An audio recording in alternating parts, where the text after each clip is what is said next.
Welcome to Pub and Porch, Applied Stoicism in Modern Life, hosted by Adam Piercy and Mick Mulroy.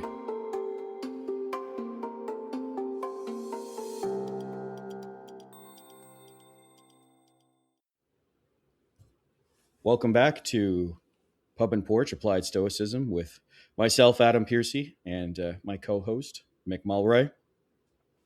Today we wanted to talk about something that is very relevant to the current political sphere, which was brought forward by Mick, but I definitely eagerly agreed to this one, which was the discussion around the issuance and acceptance of, and even execution of, unlawful orders and their relationship to duty, and their relationship to, doing the right thing, I would say. So, and I think today we're going to talk a little bit about this from the perspective of like what is right. There's a lot of lingo going on in the political sphere right now about what's right and what's wrong. And, I think for Mick and I, we probably both have some historical examples to think of, as well as maybe even some examples tied closer to home. So, Mick, why don't you open with us about your thoughts on this topic? Because as a member, as a former active member of the military, and now with your current role as well, I mean, you must have some knowledge about what this really means. So go ahead. Absolutely, Adam. I think starting from the macro and getting to the micro in current times, if you look at the idea of the Stoic soldier, which is one component of Stoicism, it sometimes gets maybe overstated, but many soldiers in history have considered themselves Stoic, follow the principles for sure, all the way up into modern times. Yeah. And it's more than just a moniker. It means somebody you don't really want to fight, of course, because we would like to think that we are very good at being a soldier, but we're also would like to think we're good in the sense that even war can be fought with honor and dignity. Difficult for sure. Plenty of examples where it's hard to do, but the quintessential Stoic soldier, as described, whether it would be Admiral Stockdale's book on the philosophical fighter pilot, or my friend Will's, who's a submariner officer, new book, Stoicism, the philosophy, the warrior philosophy, it talks about the ethical requirements of what it is required to be a soldier. In addition to what you think, the reason, the logos, but the actual courage to do the right thing. And that has been the case throughout warfare. We've struggled with it collectively as a people. But after World War II, we really tried to do a concerted effort to get away from total war, which means carpet bombing cities, for example, indiscriminate. You're not fighting another combatant. You're fighting civilians, to include children. We all, I think, collectively, at least the majority of us, think that is not the way warfare should be. Yeah. Right? We're seeing an example of how it unfortunately still is. So clear violations of the conventions that came in Geneva, Hague Convention that came out of World War II. Especially, for example, in Ukraine, right? Russia takes precision weapons and targets things like maternity hospitals, right? So they know what they're hitting. They're doing it on purpose. That is a clear violation of the law of our conflict. Another example in which spurred our conversation is, right now the U.S. is undertaking a naval blockade and a targeting of drug transport boats as it relates to Venezuela. So there's been a lot of discussions about lawful and unlawful. And so this is where my two worlds kind of cross over here. Yeah. Because we've been on the other podcast I do, the national security one, we talk a lot about this. There was a question, and full disclosure, I'm friends with the admiral that's in charge of U.S. Special Operations Command, Admiral Bradley. There was a question on following off orders or not. just to kind of shape the discussion today. And so everybody who might not know this is on the same sheet. In the U.S. legal system, there is legal wickets, which involves an actual attorney at many commands in the chain of command. Right. They are there to say this is a lawful order or not, all the way up to include specific tactical operations. Like they're looking at these ships, for example, Yeah. are not ships, they're small boats, and they're determining whether it meets the legal criteria to strike. You can certainly Right. disagree with the policy, Sure. but just so everybody knows, uniform military doesn't decide the policy, Right. right? Yeah. No. They execute the policy if it's legal. If it's a lawful order, that person essentially doesn't have a choice. Yes, they can resign, retire because they don't agree with it, but they can't. Right. But they have to follow a lawful order, or they can actually be charged as violating the UCMJ, the Uniform Code of Military Justice, for not Yeah. following the order. So I just want to kind of shape this so you Sure. see where we're getting at. And then this week, and I'll throw it over to for your thoughts on this. This Mhm. week, as reported by a friend of mine, actually, the they actually told senior flag officers, flag meaning general or admiral, if it's an unlawful order, you should probably retire, but don't resign, because if you resign, it looks like you're opposing policy. That's what was reported. I don't know if that's true. Just Right. for full And I don't know disclosure that here, either. Yeah. I right? don't know that either. But yeah. But just going to shape our philosophical discussion here today, that's Right. what was reported by CNN. Mm-hmm. So my issue then was that's actually abdicating your role as a leader, Right. right? So you were told it's an unlawful order under this hypothetical. Yeah. Your obligation is to refuse it. It's not to look for a way out. Right. If you look for a way out, if you say, okay, I'll retire so I don't have to carry out this unlawful order, the order's still out there. So your Mm-hmm. deputy, or in the military parlance, your executive officer, Yeah. and then it's going to go down your chain of command. Mm-hmm. Everybody is supposed to refuse to follow an unlawful order. So instead of saying, okay, I'm going to retire rather than do this, your job is actually to protect everybody down below you and say, I'm not following unlawful order. And then, Right. and this is known. So what they call staff judge advocates, which is military parlance for attorneys that are military members, Right. they're there. And if they tell you, hey, this is a lawful order, or if they say this is unlawful order, I don't understand how they then turn to, well, how do you get out of doing this without, personal consequences? I understand the personal consequences. But anyway, that's the Yeah. philosophical question, which is very real. It's not some, Yeah. far-fetched scenario. It seems Sure. to be happening now.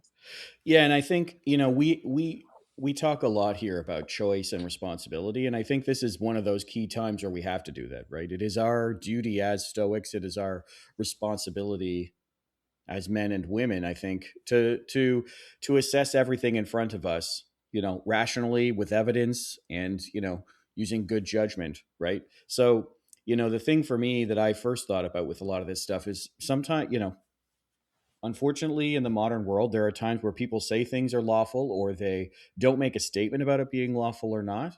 But it comes with this veil of they're really just making stuff happen because somebody said that you should do it. Right. And so, I urge anyone always to make a decision based on their conscience, based on their evidence in front of them, right, as to what's happening. Like, I understand in some ways, and this, you and I might disagree on this, frankly, but like I understand in many ways there are all of these levels that are telling you it's lawful, it's lawful, it's lawful. But every human is fallible. We know that. I mean, that's the thing, and it's not that people are doing things wrong willingly. That's a Socratic approach to life. People aren't sitting there trying to be evil, right? They're trying to do the right things. We know that. But if you have a belief that something is not lawful, then you in my belief, you should stick to that. You should stick to that. And if you expand this into a larger scope, which is if you believe that something is not right, then, I was wondering when we were going to get to this quote, but like, per Marcus Aurelius, right? If it is not right, don't do it. And if it's not true, don't say it. And, and that's kind of where I fall on the line here, right? Now, that doesn't mean that this stuff is easy. Like it is easy sitting in my home or in your home or hotel room or whatever, right? For us to say you just have to just don't do it. But the thing is it has to be understood as well, though, that as human beings we have emotions, there's pressures, there's anxieties, there's all these things that come into it, right? But ultimately, I think it is our duty to ourselves and to our fellow human beings to look at everything. And it's not so much like you hear these phrases nowadays, and we talked about it last week in the anti-science chat. You hear these phrases where it's like, well, question everything, and I'm like, sure, but at the same time, at some point you have to make a decision and go with it.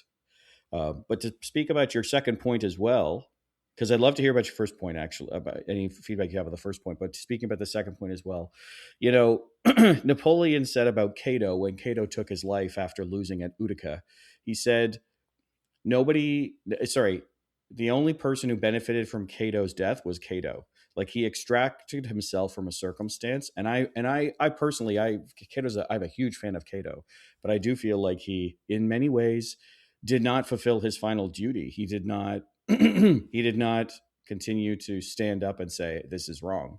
But that's me, and I can look at that 2,000 years later.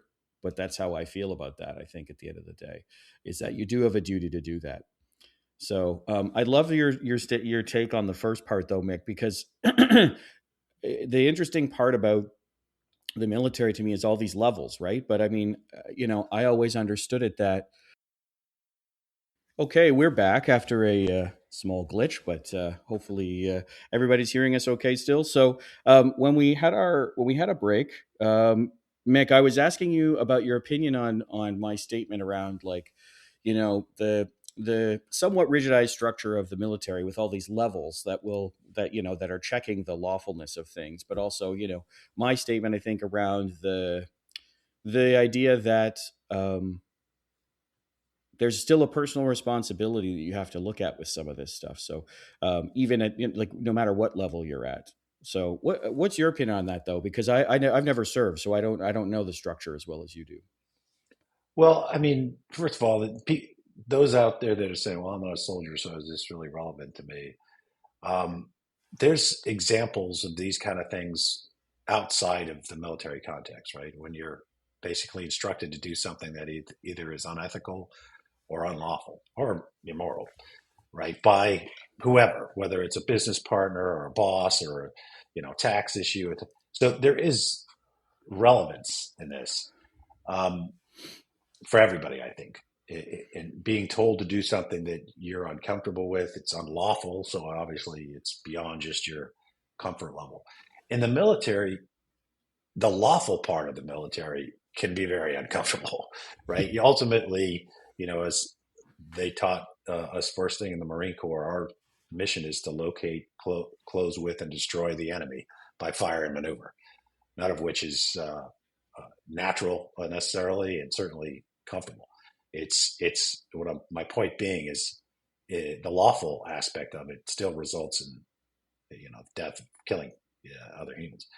So, but that's what the military does, and in my opinion, the good can afford to not have a strong military because of the bad, right? Right, Uh, right. I, I, I will never be an advocate for unilateral disarmament. I think the good of the world, the free of the world, need to be stronger than the bad, or they Hmm. will definitely pay the consequences, and the world Yeah. will no longer be free at all. That's a little grandiose, but that's my point. And then when it comes to the military needs people to follow orders, or they will lose. So it's not a it's so it's got to be very fast, especially in the modern battle space. But there is legal checks, and we need to adhere to it. But if the legal checks are the policy is legal, the campaign is legal, the operation is legal, then you have an obligation. But that's the check in the U.S. system. In most democracies, that's the militaries. That is NATO standards. Right. But the question is, if something is deemed unlawful, well, in my opinion, it shouldn't even be a question. No matter what level it is, Yeah. your obligation, you don't even have a choice. Like, oh, it's unlawful, so maybe I can or maybe I can't. No, it's not that. It's you can't. Right? That's the whole point. I mean, it's hard to believe that that's even a point of discussion, whether it's an option. It's not. It's actually not an option. So, and again, I don't know the facts of this or whether the reporting was correct.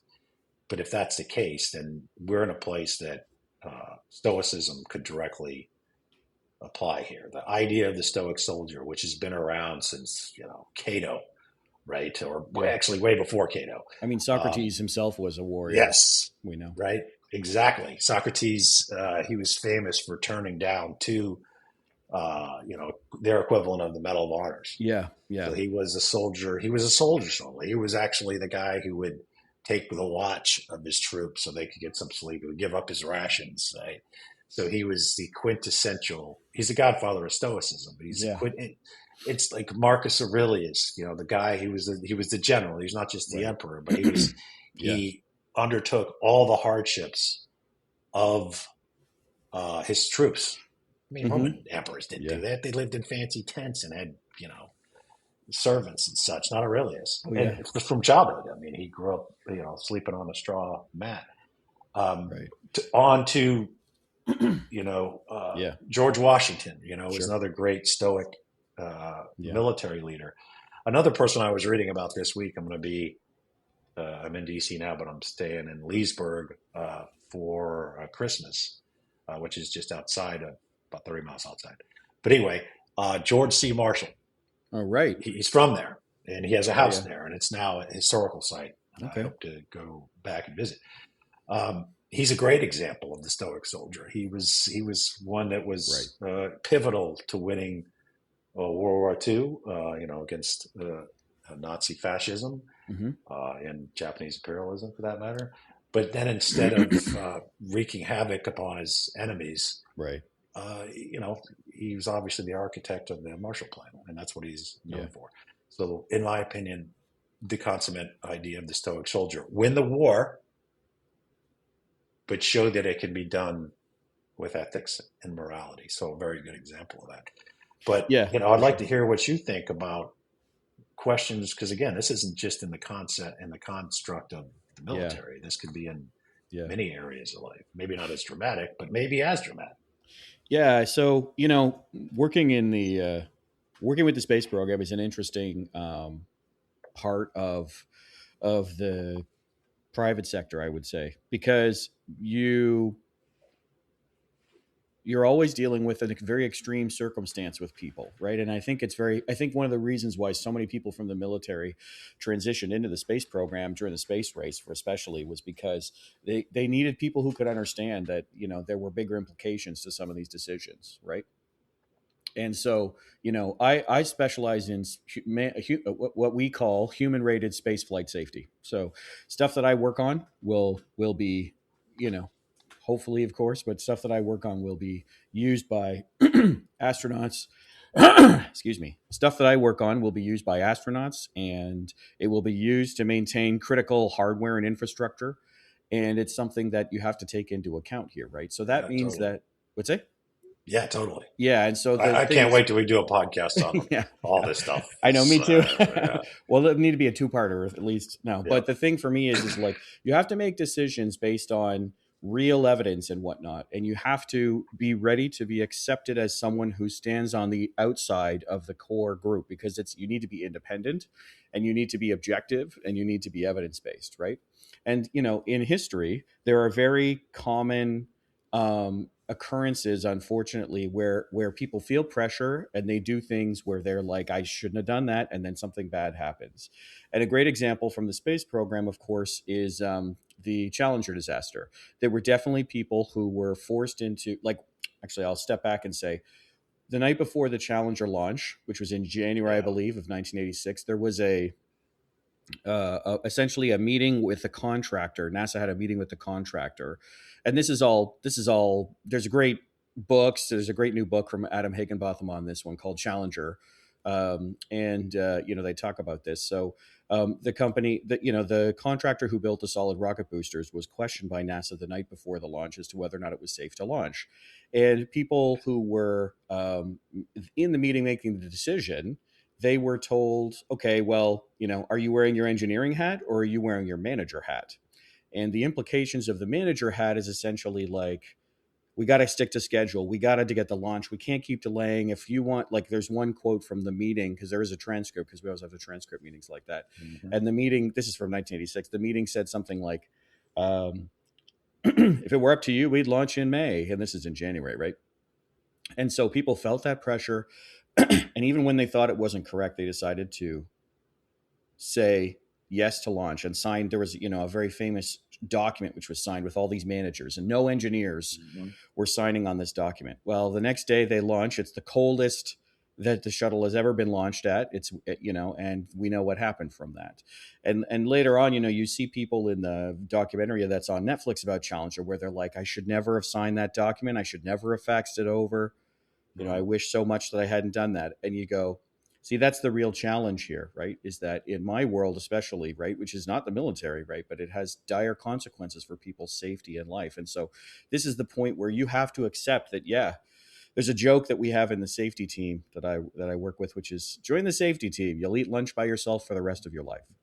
But the same, right? And that's true. I do eat lunch by myself, and I know that. But at the same time, I know that my role there, my duty there, is to ignore this objective groupthink, if that's a thing. My goal is to do the right thing for safety, because there can be critical or catastrophic effects of that, and it's very important to keep that in mind. And but this is the same thing whether you work in something that's safety critical, like what I do, or work in something that's time or safety critical, or like what you do. That can be applied anywhere, and I think people have to remember this, right? Like, duty is not something that can be chosen at will. It either you do it or you don't. It's really what it is, right? And I have had very proud moments with people in my life, in my career, where, because I worked in medical devices before the space program for neurosurgery, and it's a similar thing, right? It's like, this is split second. Like, if something bad happens, someone could die, right? And I have very proud moments with people where they go, no, I'm not saying that. I'm not going to sign that. I'm not okaying this. I'm not going to sign on this test report. I'm not going to sign that it's okay or whatever, right? And it's the thing is it's one of those things where if it was a movie like in Margin Call or something like that, right? It's like, I won't sign that. Dun, dun, dun, dun. It's very different. Mm-hmm. It's much more normal. But there is this situation where being in safety, you have to just have this other mindset around it. And I think Stoics I think Stoics make great safety people. I'm going to be honest with you, because they feel the emotions of the moment, but they also know that there's a duty and a responsibility there to work with the evidence in front of you, to have compassion for those around you who are trying to do the right thing, but still make an objective statement around what they think is right or wrong. So it's tough, but I do think this applies everywhere. And many times we talk about things like duty or honor or justice, and they seem like words to everyone. But I was raised in an environment where, like, I went to a high school that had like a code of conduct that everyone would say was a piece of paper, objectively, but those words mean something, and they mean something that we have to enact. And if we choose not to, like, Marcus and Seneca and Epictetus would say that those who choose to not act well are not only harming the situation, they're harming themselves. And that's how Yeah, I've always believed it. Like that person who decided to sign the form for Challenger, who now regrets it, he will regret that for the rest of his life. And he absolutely. himself is harmed by that more than he is harmed by, a paper cut or something like that. He will live with that because that's reality. And I'm not dismissing him. He's a real person, and these things happen. But ultimately, you have to make a decision based on what's in front of you and do that duty. Yeah, But it is a very tough circumstance. Let's just say that. I'll stop rambling, but it is a very tough circumstance because you are But there are many people. Actually, I should say one thing. Just to make sure that people know, because it is the space program, we do have a lot of good people in it. There were people after the Challenger disaster who had put their foot down and had blocked at every turn the idea that this was safe, and they tried so hard. And then after that, they were eventually they were assigned to like redesign the joint on the solid rocket booster, and they were asked to redesign this and overlook it and everything, and they did that. And then they were ostracized, and they were marginalized, and they were pigeonholed, or they were sort of pushed to the side or whatever. And yes, I will say that sucks, but what would suck more? Right? Is right. it to get the accolades, or to do the right thing? And I would honestly say that those people who stand up like that, right, okay, maybe you become a pariah, but you'll always know that you did the right thing. And I think that's the important thing to me. If it is not right, don't do it. And it's just something that I don't know. I've always kind of lived by that. I think that's why I'm in safety, frankly. So Sure. Well, I think that's a perfect example of a non-military context, right? I mean, it is, and it ultimately comes down to the word you said, duty. yeah, Duty is not just to accomplish a mission; it's to accomplish a mission in a way that you don't compromise your values, right? yeah, So, in a military context, which the quote that's used a lot is Nietzsche's, "Be careful when you fight monsters; they don't become one." yeah, You need to make sure, and that's why we have our own self-imposed rules, yeah, right? They're opposed. We oppose them on ourselves because we don't want to see the atrocities of the yeah, past. But it does really apply to the setting you're talking about as well. It's easy, to go along to want to be considered a team player, right, which is, what you're talking about. Is a lot of pressure to do that, to get advanced in yeah, your promotions and to, make sure that the team looks good and launches on time and hmm, there's not a delay. And, yeah, especially when it was so competitive, and I guess it still is. It's probably, maybe sure. good to get in space. Exploration is going to get far more competitive. Oh But yeah, are those it's people going going to up. be? Yeah, see, are those people going to still be around that are willing to tell not just a government but a business? That's a Yeah, different situation, right? Where it's profit. yeah, You are, and you could risk somebody's life because some corporation gets an advantage over another. hmm, Unnecessarily. I'm sure all space travel has got its inherent risks, but are you willing to stand up and say, "Hey, this ain't right, yeah, and I'm not going to sign off on it"? And because at the end of the day, my integrity is the only thing that matters. hmm, The captain of your uh, yeah, fate, master of your soul. Kind of yeah, that's I think what Stoicism promotes the most is the value of a person is about whether they did good and whether essentially they did their duty, yeah. which And I is think, yeah, but I think uh, too as well right now, like if we tie this back to a military historical example, because I think this is important for people to have examples to kind of go back to. That's why I reference Challenger a lot, because there's a great book on it. There's a great movie. Something you and I had talked about a couple of weeks ago was this new movie about the Nuremberg war trials, right, with Russell yeah, Crowe totally. and Rami Malek. And it's interesting going through that because you're talking about people who have done horrible, horrible things. They have decided horrible things to happen to other human beings, and they settle a lot on this. Well, it was my orders, but it was the Nuremberg trials, especially, but also I think it's the Geneva Convention now. Very clearly states like just following orders is no longer a viable defense. And, the No. War Crimes Tribunal at The Hague, I think, has handled that many times over, especially with, the fights at the wars, excuse me, in Kosovo and I guess Serbia. I'm not Yeah. remembering a little bit in this moment, but and that's the interesting thing, right? Now, that again, that doesn't mean that you can just do whatever you want. That's not even in my world, right? Where I am, like, I lead a team of safety representatives, and I get a lot of leeway. I can't do whatever I want. I have to uphold a certain code and set of values. But this idea that I am upholding that code, and therefore whatever I do is fine. I'd love your take on this, but I cannot accept the idea that it's just, well, this is what I was told to do, so I just did it. You and I would expect, because we both have led teams of people, right? We're not looking for yes people like that. It doesn't help anybody. It has to be someone who thinks rationally and can say, I don't think this is right. You know what I mean? Interesting to hear your Yes. take, though. Yes. I mean, that's why, great leaders, I think, surround themselves with very competent people. I Yeah. mean, if you were really smart, you'd find people that were more competent than you, if that's Yeah. possible, right? Yeah.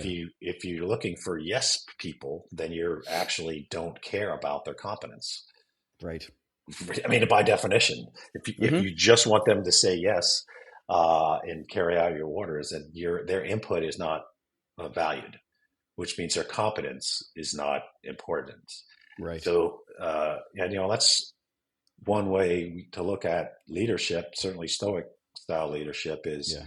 if you look around and you're challenged by the people that are subordinate to Yeah. you, um, that's an ego issue, and Yeah. that's an ego issue that's not only counter to the mission, which is whether it's a military mission or a space exploration mission or just a mission like to sell more, electric cars or what have you.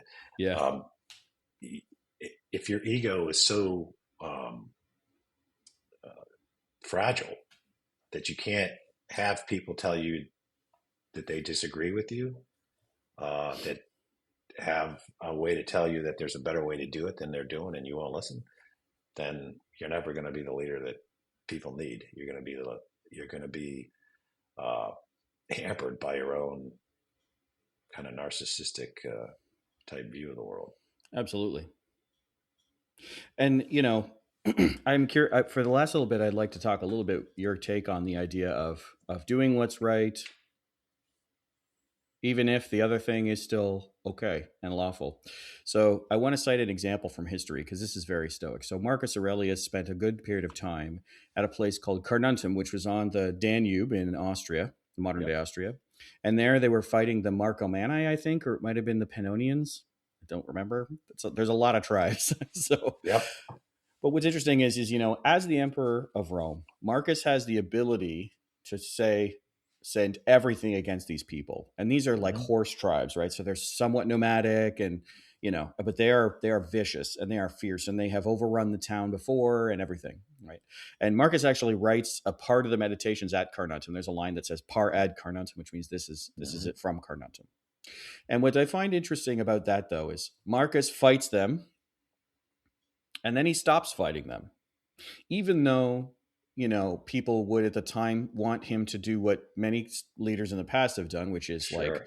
decimate the tribe, crucify the tribe. Those are common things that happened in the Roman period, Mm-hmm. right? Absolutely.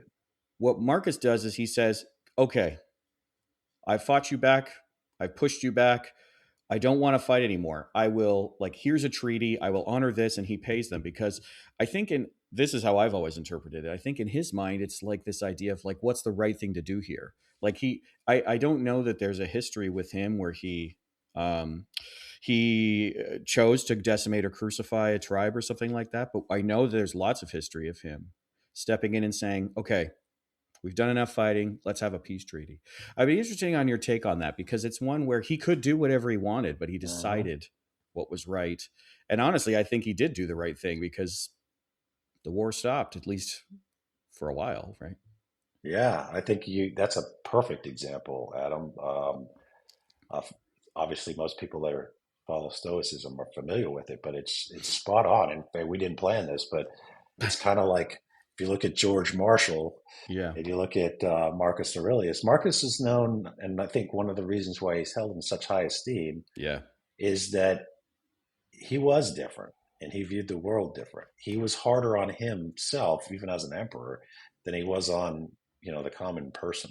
Yeah. And it literally lectured himself in publications he never thought would be public, to be a better person. And he also, and you're totally right, at the time, I think the average military leader would have been like, oh, complete annihilation. Don't have to fight these guys ever again. Right. And I don't have to fight their kids because they're all, that's not what he did. He's very much at a time in antiquity, a modern warrior. Yeah.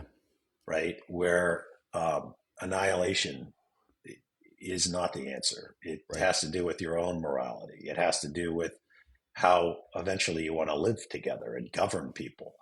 Right. It's both pragmatic. It's also personal to him, and it's doing the right thing. Yeah. Even when you don't have to. Right. You're the emperor. You won. There's no obligation. So at a time when that was probably not the conventional answer. I'm not saying he was the only person that, fought at, in antiquity and didn't have compassion. I think there's actually plenty, but he's such a great example of somebody who chose to do the right thing, even though they either didn't have to, or one could have argued against it as a practical matter. Yeah, for sure. So I want to take one quick second and do some shout outs from this episode for some books. I highly recommend George Marshall, Defender of the Republic, which is a great book. I can try and get in the show notes. Mick, you were talking about, I think it's William Spear's book, Stoicism, A Warrior Philosophy. Yeah. And then I do recommend, for those of you that are looking for a different take on a very bad outcome to a tough situation, is Challenger, the book by Adam Higginbotham, or Challenger Final Flight, is on Netflix. And it is a great documentary, and I think it sums up the situation very well. So if there's any shout outs you want to add, Mick, just because we covered a lot this episode. Yeah, the only other book, there's plenty, but Nancy Sherman's book, The Stoic Soul Warrior. Yeah. I have it at home, but I'm not at home. Excellent. She used to be a philosophy professor at the Naval Academy, and now I think she's still at Georgetown. But also an excellent book that's been used by the military, very widespread use. Yeah, Nancy's a friend of the podcast for sure. I interviewed her in my old podcast. So, all right. Well, Mick, let's wrap up there. But we'd love to hear from everybody on this one. This is one of those ones that, I think it's a conversation that'll happen through time immemorial, right? As we go through our lives and go through the tough moments we have as human beings. But Mick, thank you very much for this episode, and we'll see everybody else on the next one. Absolutely. Thank you for listening to the Pup and Porch podcast. If you'd like to find out more about the podcast or its host, head over to pupandporch.com, and you can listen to all our episodes on Spotify, Apple, or whichever platform you prefer. And if you'd like to help out with the podcast, you can find us on Patreon. Drop us an email if you have a comment on any past episode, you have a suggestion for future episodes, or you have an essay on an important topic for Stoicism. Send it to us, and then we can be reached at info@pupandporch.com. Today's music was provided by bensound.com. Until next time, Pup and Porch out.